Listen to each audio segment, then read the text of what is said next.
استعداد موجود ده که د خپل عمر ضایع نه کړي دی به بزرګ له دنیا لاړ شي. حدیث مبارک کې راځي الناس کالمعادن، انسانان لکه معدنونه داسې دي. د چا د سرو زرو، د چا د سپینو زرو، د چا د ګیلټو، د چا د یاقوتو، د چا د زمردو، قسمه قسم استعدادات خدای په دې انسان کې پیدا کړي دي. خو دغه انسان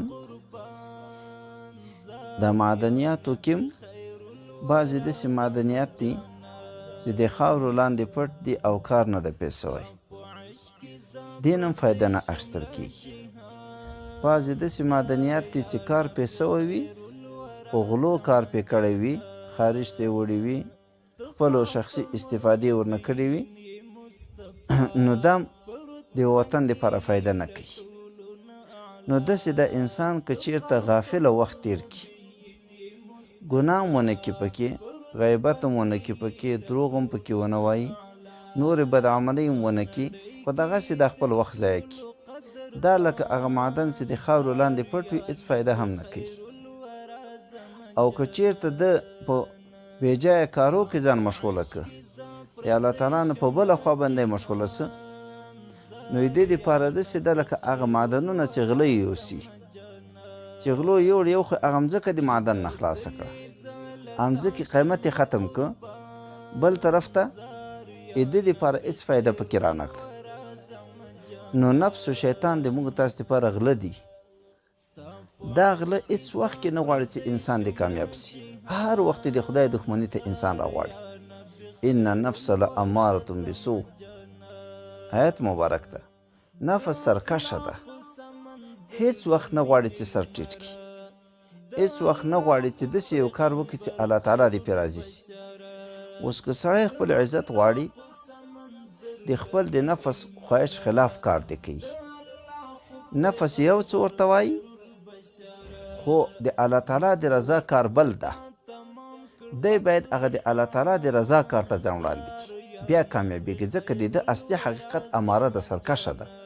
پوه شه چې ګوره خرابوي دی، د خدای دښمني ته دې راغواړي، د الله تعالی نه دې لرې کوي، نو خدای ته متوجه سه. هغه خواهش دې ته پرېږده، الله تعالی د دې په مقابل کې قرب بلا کیف درته درکوي. ته به الله تعالی ته نږدې سې، د الله دوست به وګرځې. اغوس خلیفه مبارک رحمت الله علیه قصه کوله، وایي وخت کې یو نفر ده ناسته ځان سره دا خبرې کوي، نه مې خدای وي نه مې خدای یې، نه دې په خدای منم، نه مې خدای وي نه مې خدای یې، نه دې په خدای منم. دا ذکر ځان سره کوي. په دې کې ګوري یو طالب د دا ورباندې تېرې کړي، هغه یې ورته په غوسه سه، دا څه وایي، دا خو کافر سوې. وایي داسې ورته ویې کتل، فراست باطني سره وپېژنده، کشف سره وپېژنده چې دا د خدوخیل ملا صاحب مبارک شاګرد ده. خدوخیل ملا صاحب دا د نور مدارس د حضرت صاحب مبارک رحمت الله د مدرسې نه په څنګ باندې دلته یو کلی ده، دلته د مبارک زیارت ډېر لوی ولي الله تېر سوی د مبارک. ده سره به داسې طالبان وو چې 10 کاله به هم په یو ځای پې پراته وو، 40 کاله به هم په یو ځای پراته ونه بتله. هلته خو علم ډېر دقیق باریک ویل کېدل، هېڅ شی هم نه پرېښودل کېدل. نو دا خو حدیث مبارک د ترمذي ده، اتقوا فراست المؤمن فانه ينظر بنور الله. د کشف د مؤمن نه وډار سي، دی په نور د الله تعالی سره ګوري. نو دا طالب چې کله ورته په غوسه سي، دا خو کافر سوی، وایي داسې ورته وکتل، ورته ویله چې که د خدوخیل ملا صاحب مبارک لحاظ نه وای، داسې چاپېړ به مې درکړی چې له چوړ نه به مې وخت تېر کړی وي. چوړ هلته یو کلی دی، بیا موږ چې نور مدارس شریف ته لاړو، هلته مې پوښتنه وکړه، کلی مې بیا راوښودی چې دغه چوړ کلی دی. داسې چاپېړ به مې درکړې وه چې له چوړ نه به مې وخواته تېر کړی. طالب حیران پاڅه چې خدوخیل ملا صاحب مبارک چېرته ده، زه چېرته یم، چوړ چېرته ده، دا څه قصه سوه. اخر ورته ټینګ سه چې ما ته اوس حال ووایه چې تا څه ویلې.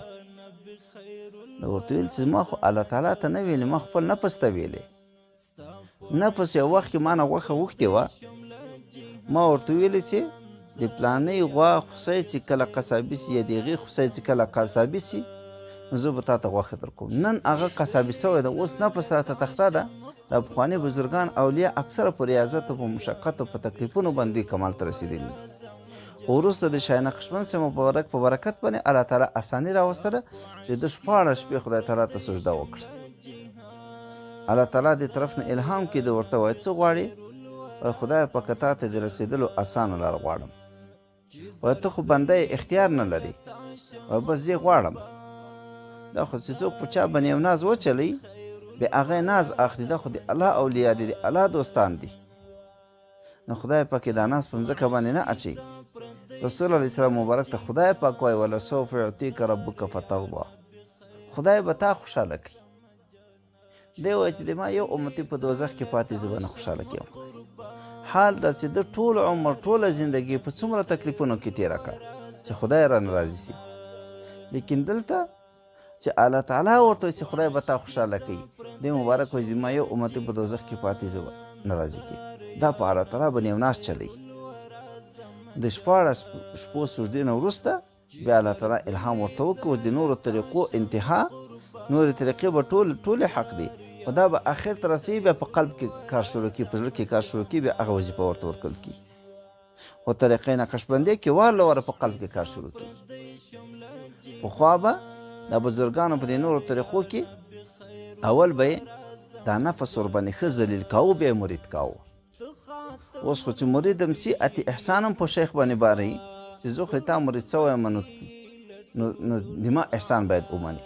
اول وخت کې سرای خلک راغله رسول الله صلی مبارک باندې احسان باراوه چې موږ اسلام راوړی ته. خدای پاک آیتونه نازل کړه چې په موږ باندې احسان مه باروئ، د موږ احسان ومنئ چې موږ توفیق درکړی د هدایت مو درته کړی د اسلام ته.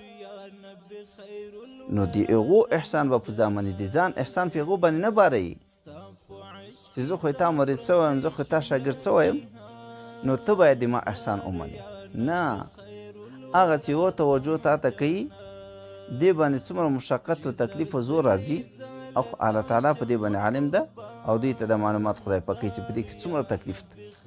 ځکه اوس یو ډاکټر چې کله کوم عملیات کوي اپریشن کوي، یو ساعت پرېږده، یو ډاکټر چې عملیات کوي اپریشن کوي، دا ډاکټر ګوري څومره په کامل حضور باندې سرل د انسان په ظاهري بدن کې کار کوي، د انسان په دې وجود کې کار کوي.